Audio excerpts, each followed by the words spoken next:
Governor Rajendra Arlekar മാതാ അമൃതാനന്ദമയിയുമായി കൂടിക്കാഴ്ച നടത്തി. കൊല്ലത്ത് മാതാ അമൃതാനന്ദമയി മഠത്തിൽ എത്തിയ ഗവർണറെ സ്വാമി അമൃത സ്വരൂപാനന്ദ പുരിയുടെ നേതൃത്വത്തിൽ സ്വീകരിച്ചു.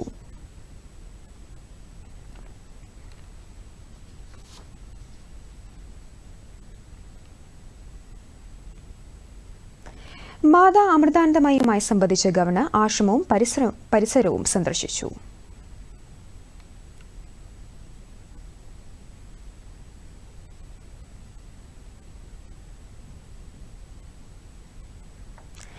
അമ്മയെ നേരിൽ കാണുവാനും അമ്മയുടെ സേവന പ്രവർത്തനങ്ങളെക്കുറിച്ച് കൂടുതൽ അറിയുവാനും കഴിഞ്ഞതിൽ അതീവ സന്തുഷ്ടനാണെന്ന് ഗവർണർ പറഞ്ഞു.